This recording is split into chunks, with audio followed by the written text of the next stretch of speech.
Em nome do Pai, e do Filho, e do Espírito Santo. Amém.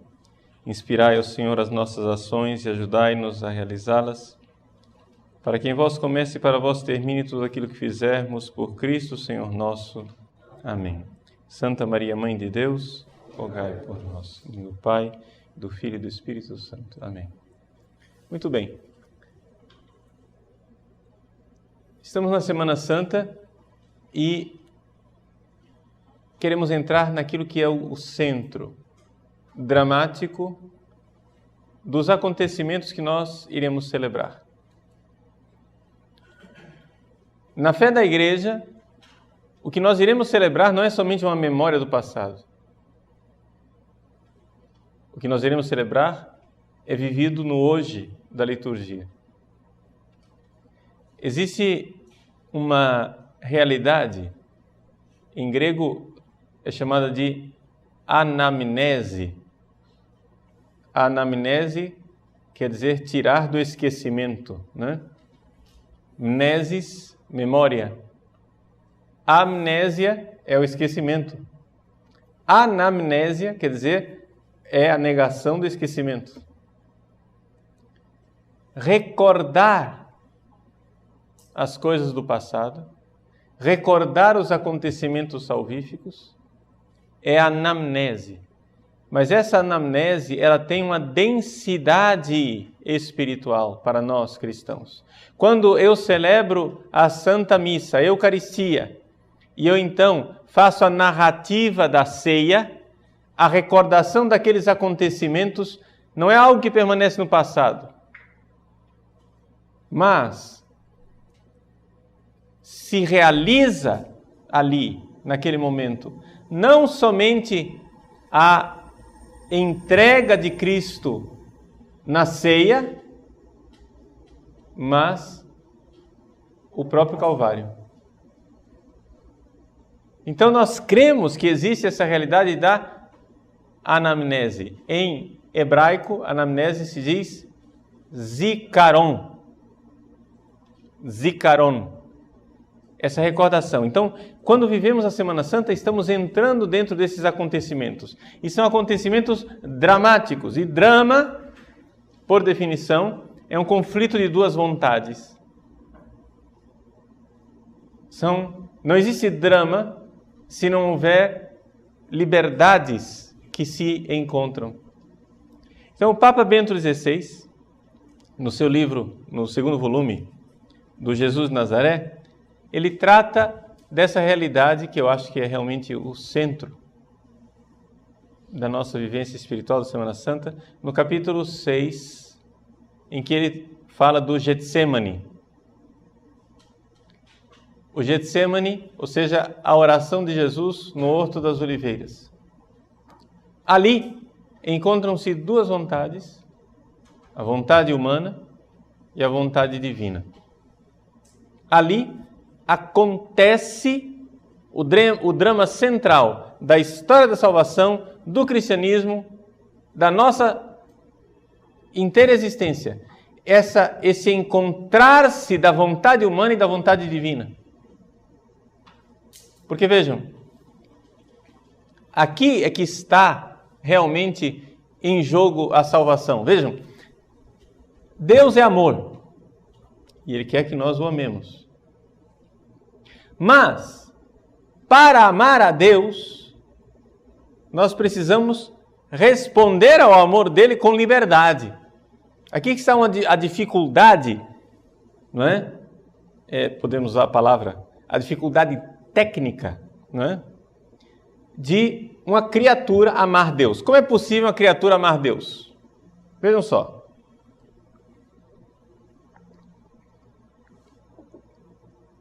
Uma pessoa decide tomar droga.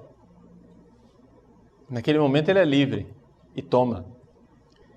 Ela decide a segunda vez, a liberdade dela já vai diminuindo. A quarta, a quinta, a sexta, quando a pessoa finalmente está viciada, a liberdade daquela pessoa sumiu. Pois bem, imaginemos agora, por que é que a liberdade da pessoa some diante das drogas?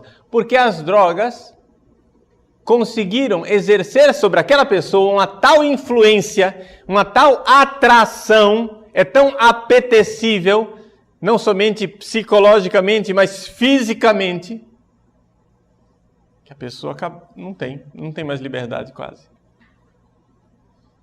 Agora imagine Deus. Uma criatura que vir Deus face a face.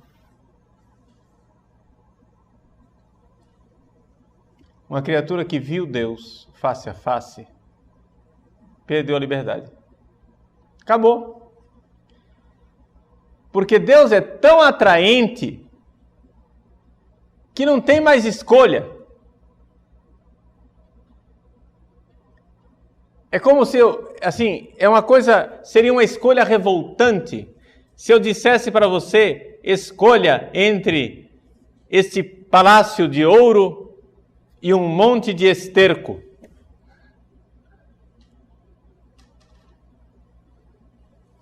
É uma realidade tão positiva, tão atraente, tão boa, que eu te dar a escolha entre o tesouro e o esterco, a sua própria razão se revolta diante disso e você não vai escolher nada.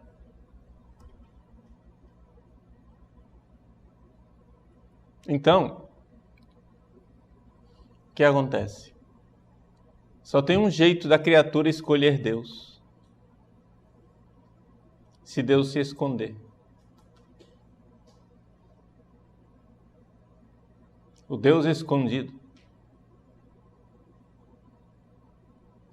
Somente se Deus se esconde é que eu posso ter a liberdade de dizer, eu quero Deus.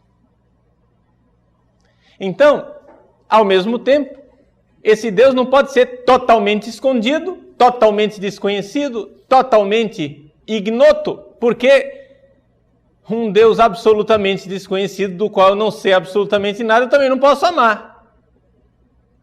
Então acontece aqui aquela realidade que nós chamamos de revelação divina. O que é revelação divina? A revelação divina, na palavra revelação, está a ideia de revelar. É uma palavra ambígua. Revelar é tirar o véu, mas ao mesmo tempo é colocar o véu de volta. Revelar, velar de novo. Eu revelo, eu tiro o véu, mas eu ponho um véu de novo. Para a gente entender o que é a revelação divina, é mais ou menos assim. Você imagina uma porta fechada. Aí você está diante de uma incógnita. O que é que será que tem atrás daquela porta? Aí você abre a porta fechada e descobre que atrás daquela porta fechada há um corredor com outras 10 portas fechadas. Se revelou, mas só aumentou o mistério, né? Assim é quando Deus se revela, ou seja, quando Deus se revela para nós, Ele mostra, mas nem por isso as coisas ficam fáceis de entender. Ou seja, Deus, antes de Jesus Cristo, nós não sabíamos que Deus era a Trindade. Deus revelou o mistério da Santíssima Trindade, e por isso mesmo ficou mais difícil de entender. Deus revelou o seu amor ao homem. Mas não pensemos agora que porque Ele revelou, que as coisas estão fáceis. O amor de Deus é algo que de alguma forma desafia a nossa inteligência. Porque o amor de Deus não cabe nos nossos preconceitos, nas formas da nossa mente. Deus me ama e eu preciso responder a esse amor. Então Deus se esconde para que eu o procure.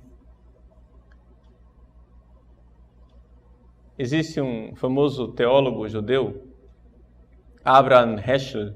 Ele escreveu 2 livros. Foram traduzidos na década de 80. Foi um dos primeiros livros de teologia que eu comprei na minha vida foram traduzidos pela Edições Paulinas, marca EP. Os 2 livros chamam-se Deus em busca do homem e o outro, O homem em busca de Deus. Num dos 2 livros, eu não sei qual dos 2, ele conta a história de um velho rabino cujo netinho estava brincando de esconde-esconde. E esse netinho se escondeu, mas se escondeu tão bem que os coleguinhas desistiram de procurá-lo. E depois de alguns longos minutos, quem sabe 1 hora escondido, ele saiu do seu esconderijo e foi lá ver, e a criançada estava brincando, feliz da vida. Então ele foi para o avô, chorando, em pranto de choro, dizendo: vovô, eu me escondi e ninguém foi me procurar. Naquele momento o velho rabino começou a chorar também e disse: é verdade, meu filho, Deus se escondeu e ninguém foi procurá-lo. Deus se escondeu e nós não fomos procurá-lo. Nós precisamos procurá-lo, porque nós precisamos amar Deus. Meus irmãos, por que é que Deus, Criador do céu e da terra, já não nos criou no céu, pronto e acabou? Não ia poupar muito drama e confusão nessa história? Por que ele já não criou a gente no céu cantando glória? Por uma razão muito simples. Ele não fez isso nem com os anjos.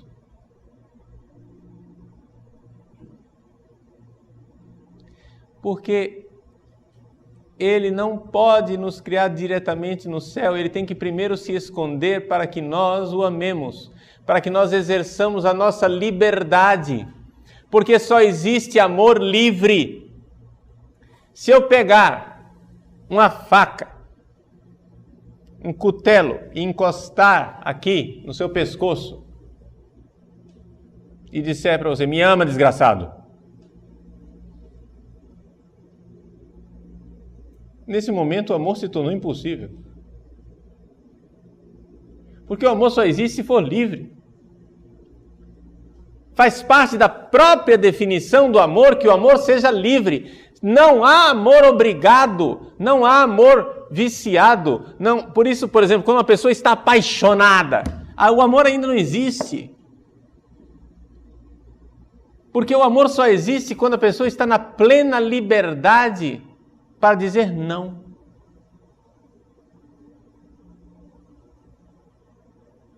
Eu não te quero. Não. Eu te rejeito. Aí tem amor. Quando há a possibilidade da liberdade plena. Então, Deus se esconde do homem porque Deus quer ser amado. Deus, Criador do céu e da terra. Deus que poderia criar bilhões de universos diferentes deste. Deus que poderia criar infinitas possibilidades. Deus que poderia criar criaturas muito mais esplendorosas do que nós, e aliás criou, criando os anjos. Tem uma coisa que Deus não pode criar. Ele não pode criar o amor criado. Ele só pode criar criaturas capazes de amar. Mas uma vez que ele criou as criaturas capazes de amar, que essas criaturas o amem, depende delas. Porque se ele... Ou seja, existe um equilíbrio muito sutil e delicado em que a graça de Deus que opera em nós deve nos incitar, deve nos estimular, deve nos atrair, mas sem eliminar nossa liberdade. É o drama da liberdade humana. Deus, quando quer o nosso amor, Ele nos estimula, Ele nos atrai, Ele nos chama, Ele nos invoca, Ele quer que nós o amemos, mas Ele não pode apelar, para usar um português popular, né? Não pode vir com apelação, não pode vir com exagero. Deus não pode me atrair irresistivelmente, porque se Ele me atrair irresistivelmente, a minha liberdade foi para o prego, acabou, minha liberdade desapareceu. Então, Deus precisa me atrair e se esconder. Aliás, nota de rodapé, né? É a arte da sedução, não é isso? A arte da sedução é revelar e não mostrar tudo, não é? Nós somos atraídos por Deus. Mas na hora que a gente morde a isca, Ele se esconde.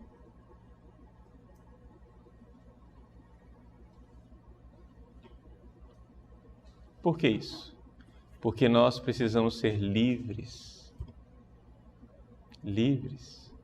para amá-lo de volta, livres para corresponder ao seu amor. Então, aqui está a coisa. Quando Deus criou os anjos, Deus criou também os anjos sem vê-lo. De alguma forma, nós não sabemos, não temos muitos detalhes da vida angélica, mas quando Deus criou os anjos sem vê-lo, deu alguma aprovação para eles, para que eles correspondessem ao seu amor, e os anjos que corresponderam ao seu amor, quando eles estavam decididos e plenamente certos de que o amavam, Deus os admitiu à sua presença. E os anjos que, decididos e certos, que queriam odiar e rejeitar a Deus, Deus voltou as costas para eles, esqueceu e deixou eles para lá. Ah, que crueldade, por que Deus deixou os anjos, né? Porque acontece o seguinte, gente, quanto mais Deus insistir na graça e mandar a graça para Satanás, aquilo só é tortura para ele. Então Deus, por bondade, se retira e volta as costas para o inferno. Mas isso que aconteceu com os anjos ilumina aquilo que acontece conosco. Problema, tem uma diferença. A diferença entre nós e os anjos é que os anjos já não têm mais tempo. Aquilo que os anjos alcançaram é definitivo para os dois lados. Os anjos que estão na presença de Deus já não voltam mais atrás. Os anjos que estão longe de Deus já não voltam mais atrás também. Deus poderia perdoar Satanás? Poderia. Tem um problema. Satanás não quer ser perdoado. E isso nem Deus pode. Deus não pode perdoar uma pessoa que não quer ser perdoada, porque isso seria uma desordem, e Deus é incapaz de produzir desordem. Então Deus só pode perdoar a pessoa que quer ser perdoada. Então existe uma realidade na nossa história. Nós estamos no tempo da decisão. Nós estamos naqueles 40 anos do deserto em que já fomos libertados da escravidão de Satanás, do faraó do Egito, mas ainda não entramos na terra prometida. Estamos no tempo da provação e do desafio, de Meribá e de Massá, em que nós somos chamados a corresponder a Deus. Enquanto se disser hoje, ou seja, todos os dias. Nesse tempo aqui do mundo, nós somos chamados a corresponder a Deus com o nosso amor. Precisamos corresponder a Ele e dizer o nosso sim. Problema: nós não damos conta. Não com a nossa miséria humana. Então Jesus, Deus vem em nosso auxílio, Deus vem em nosso socorro, se faz homem,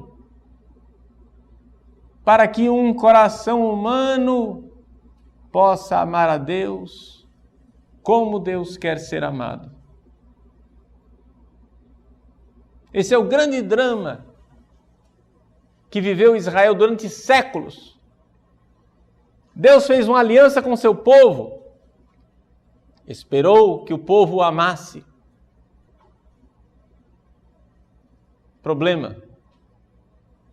povo caía. Então, se tornou um negócio assim insanável.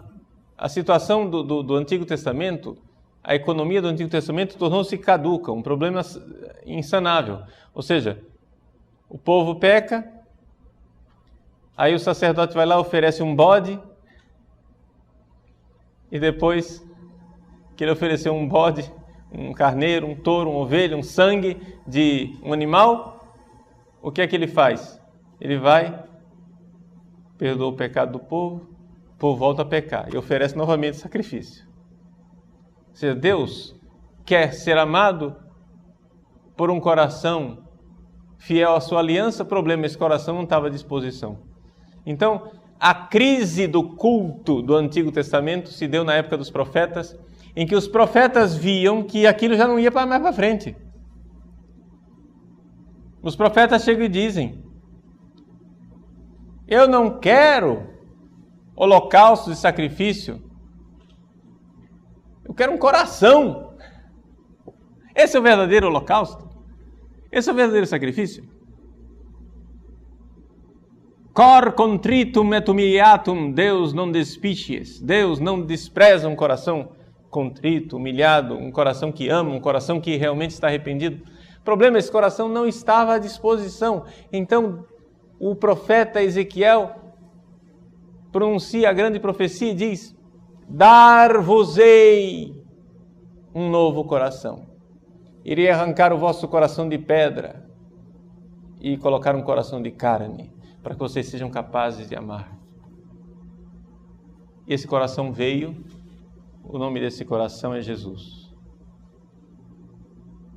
Jesus, então, vive, meus senhores,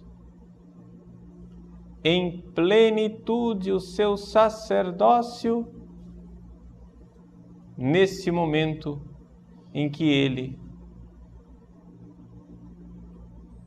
rezando, com clamor e lágrimas no Getsêmani,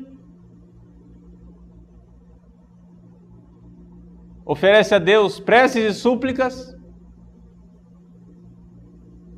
aprende a obediência pelo muito que sofreu, e ali ele então se torna sacerdote. Uma coisa do cardeal Vanois, não é? Talvez alguns de vocês não tenham ouvido falar do cardeal Vanois, Albert Vanois. É um jesuíta que foi reitor do Bíblico em Roma, grande biblista, que ao longo de muitos anos se dedicou ao estudo da carta aos Hebreus. E o Papa cita o cardeal Vanois quando ele comenta o famoso trecho da carta aos Hebreus. Deixa eu ler para vocês. Hebreus 5:7. Vou ler do jeito que está aqui no livro Jesus de Nazaré. Nos dias de sua vida mortal, Cristo dirigiu preces e súplicas com forte brado e com lágrimas àquele que o podia livrar da morte, e por causa de sua piedade foi atendido. O cardeal Vanois diz que essa é a descrição mais perfeita do sacerdócio de Cristo. Aqui. E ele cita uma coisa interessante, que os versículos seguintes, 8 e 9, dizem que Jesus, nesse ato lá do Getsêmani, na verdade, na sua paixão inteira, mas nesse ato de essa vontade humana diante da vontade divina, essa luta para amar a Deus, essa vontade de entregar-se na obediência até a morte e morte na cruz, como diz São Paulo em Filipenses 2, essa vontade de amar a Deus com essa liberdade humana, com um coração humano, essa entrega, esse drama, esse conflito, esse duelo entre vontade divina e vontade humana, que faz com que Jesus chegue a suar sangue. Isto é que fez de Jesus sacerdote. O cardeal Vanois diz assim, vejam, vou ler para vocês. Importante aqui, diz que Jesus aprendeu a obediência daquilo que sofreu e desse modo se tornou perfeito. Vanoá, quem não sabe como é que escreve Vanoá e quer anotar, né? Vanoá se escreve V-A-N-H-O-Y-E.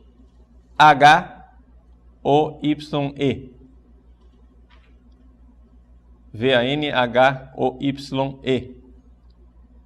Vanhoye.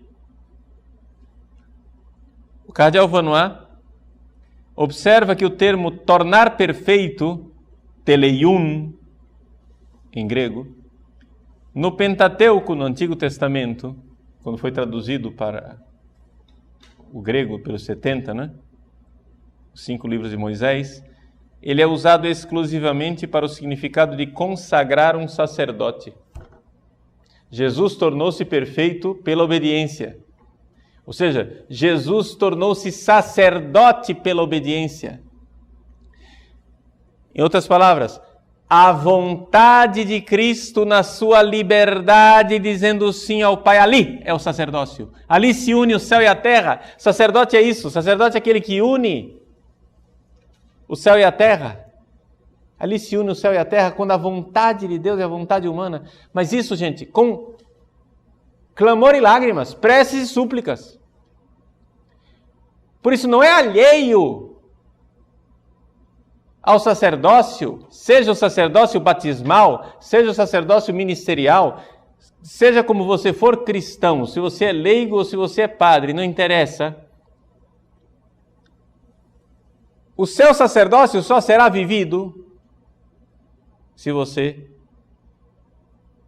com a sua vontade, na liberdade, claro, sustentado pela graça de Deus, unido a Cristo no seu sacrifício do Calvário, se você, com clamor e lágrimas, preces e súplicas, dobrar a sua vontade diante de Deus e dizer, eu vos amo, Senhor. Mas saibam que isso acontece no momento em que Deus se esconde.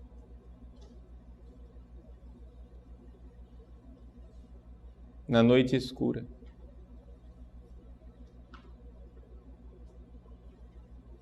No momento da suprema liberdade em que você poderá dizer não. No momento da suprema liberdade em que você tem tudo para trair a Deus. Parece que é um complô. Toda a cena foi montada para você trair a Deus. A gente vê isso no nosso dia a dia, né? Eu vejo no meu dia a dia quantas e quantas vezes eu sou tentado a fazer algo de ilícito para me safar. Entendeu? Existe uma tentação. Estão me fazendo sofrer? Eu vou fazer sofrer também. Estão me xingando? Eu vou xingar também. Estão esculhambando com o meu nome? Eu vou esculhambar o nome deles também. Vou pagar a mesma moeda. Tudo é feito para você trair. Existe uma conjunção astral.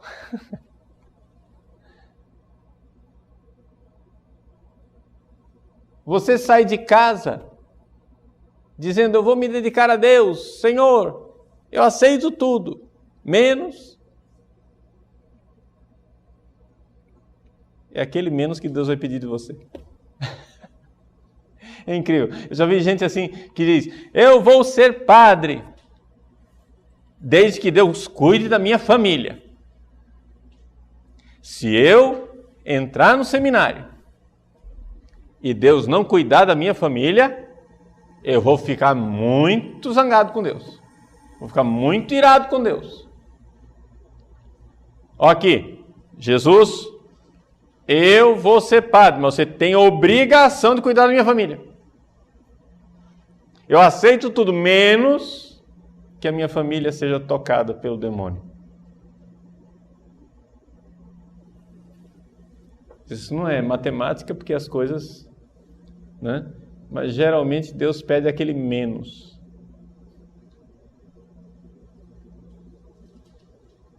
Eu aceito tudo, menos ser humilhado de tal maneira. Não preocupa não que a humilhação vem.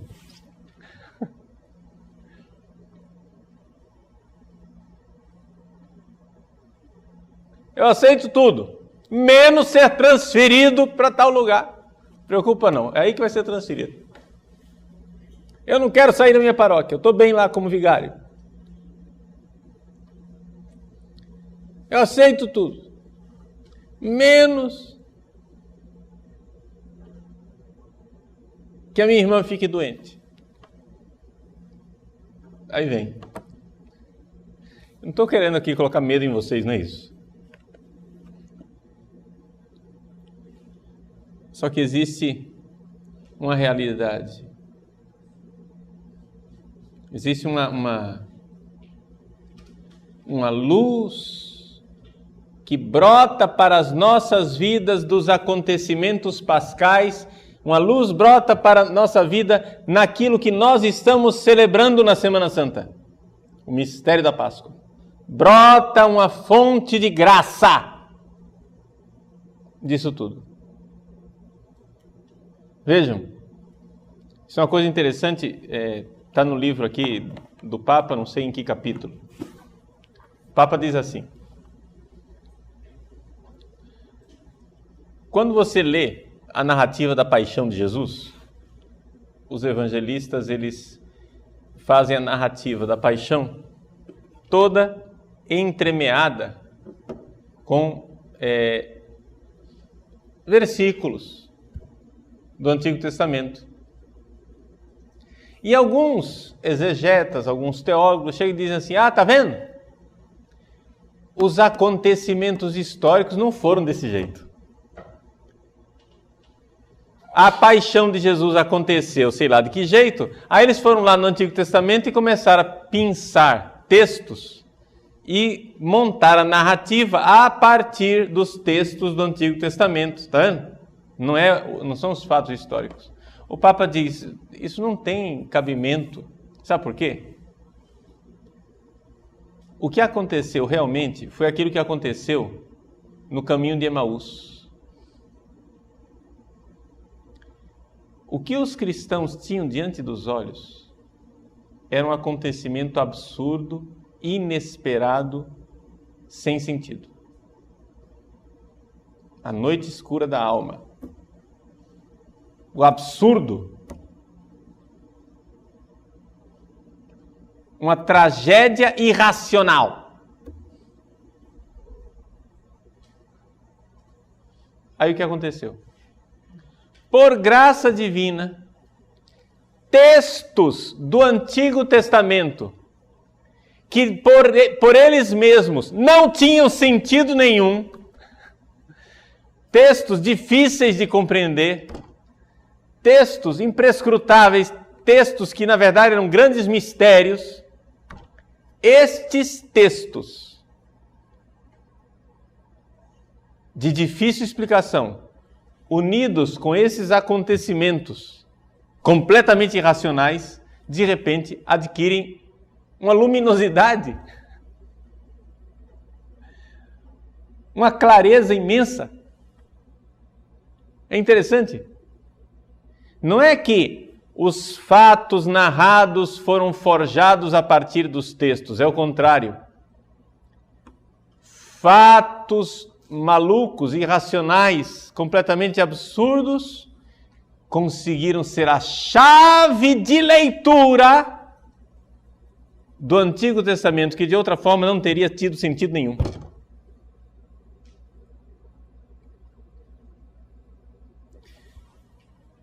O drama da paixão, a Páscoa, é a chave de leitura, é a chave hermenêutica de interpretação.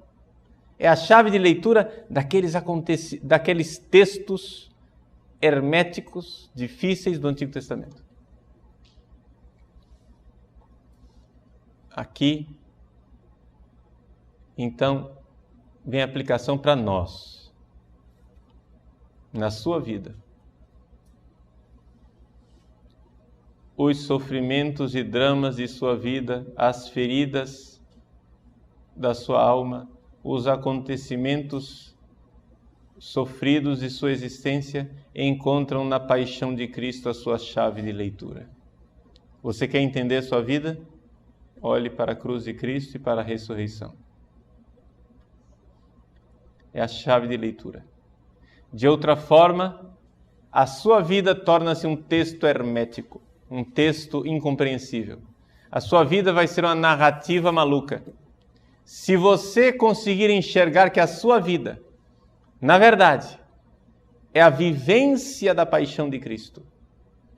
Se você conseguir isso, você está conseguindo aquilo, está conseguindo penetrar na essência do mistério cristão. Você está conseguindo entrar no fato que não é você, mas é Cristo que vive em você.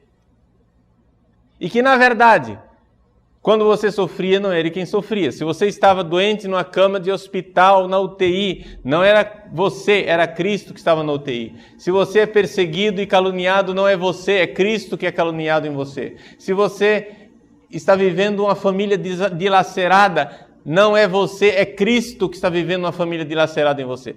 Entende? Todos os dramas, aqueles dramas básicos dos 3 âmbitos. No âmbito material, a pobreza. No âmbito de relacionamentos pessoais, a castidade. E no âmbito do meu próprio eu e de minhas vontades, a obediência. Aquelas 3 perdas de Jó. A perda da riqueza, a perda dos filhos, a perda de sua própria integridade pessoal com a lepra. As 3 perdas de Cristo. A pobreza na cruz, crucificado nu, a perda dos relacionamentos dos discípulos que o traem, da mãe que ele tem que entregar, e a perda de si mesmo na obediência até a morte e morte de cruz, e no abandono total. Isso tudo para nós, meus irmãos, esses dramas, essas perdas, essas realidades são algo que nós vivemos. E na paixão de Cristo, nós encontramos a luz que ilumina, a chave hermenêutica de nossa existência. Quando Jesus convida você para segui-lo, ele não está convidando você para achar ele bonitinho. Ele está convidando você a viver a vida dele. Viver a vida dele. Mas que garantia eu tenho de ressurreição? Garantia no sentido humano? Nenhum. Você tem que confiar. Esta verdade divina que se revela em Cristo é uma verdade divina diferente da verdade científica do nosso dia a dia, não é? A verdade grega, para os gregos, o que é verdade? A verdade se encontra pela contemplação, teoria. Teorein quer dizer ver, eu enxergo. O grego, aletheia, é a verdade de quem viu. A verdade romana, veritas, é a verdade do testemunho crível. Ele vai em tribunal, o romano não é muito jurídico. Isso é verdade? É. Eu atesto a verdade, testemunha veraz. Mas a verdade para nós cristãos é a verdade hebraica. É a verdade confiança. Emuná. Qual a diferença dessas 3 verdades, né? É a historinha do menino que vai ganhar uma bicicleta no Natal. Ele diz, eu vou ganhar uma bicicleta no Natal. Como é que você sabe? Ah, eu vi a bicicleta escondida na garagem. Essa é a verdade grega. Ele viu.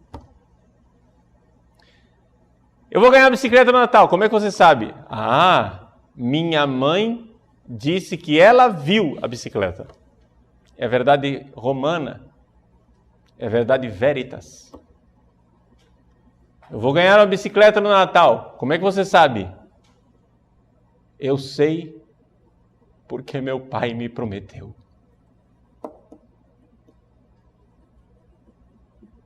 E eu confio nele.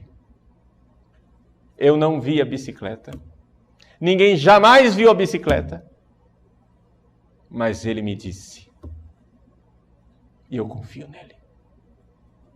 Emuná. Eu digo amém. Entendeu? Amém. A palavra amém quer dizer isso. Amém. É a rocha. É a certeza. É a confiança. Poder construir a vida nessa confiança. O meu Pai me ama. Ele não me trai. Ele não me abandona. E se Ele está permitindo essa tragédia irracional da cruz, é porque existe uma bondade que a minha mente não é capaz de perceber, mas eu sei que ela está lá. Sacrifício espiritual.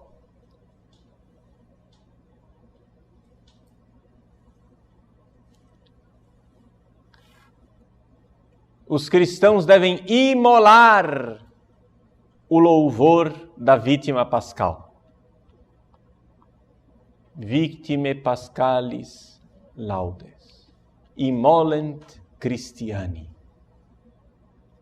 Louvor, essa imolação espiritual, o sacrifício do louvor, essa confiança. Ali acontece o mistério da nossa salvação. Nós somos capazes disso? Resposta, não. Mas alguém foi capaz. Veio, um coração assim veio, um coração assim existiu, se fez carne.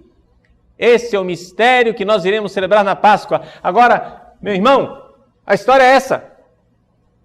Na Semana Santa, o que você fará?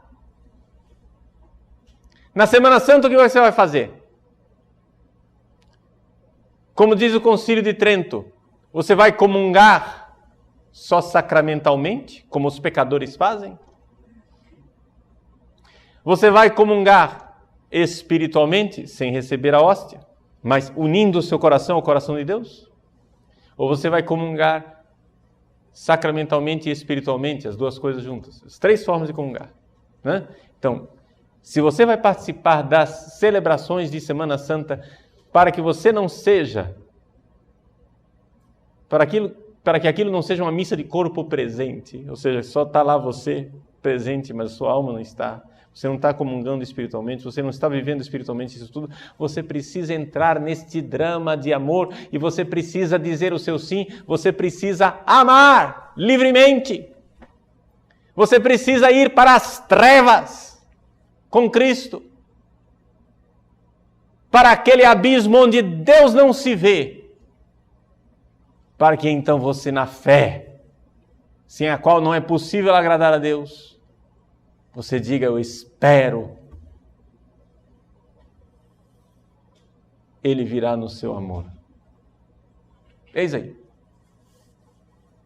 Eis aí. Aqui que está a essência, esse é o núcleo. Vamos para o Getsêmani com Cristo. Vamos para Ele. Vamos com Ele. Mas onde é que está o drama da igreja?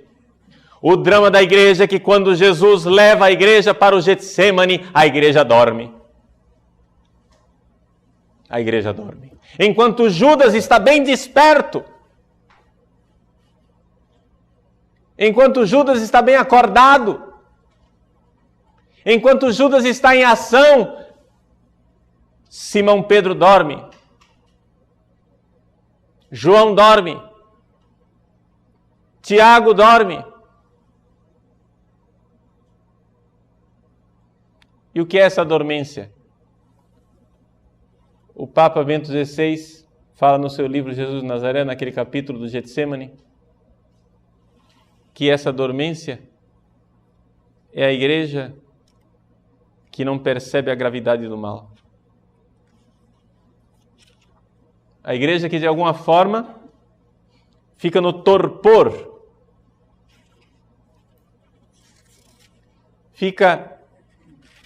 a igreja não está entendendo a dramaticidade do momento.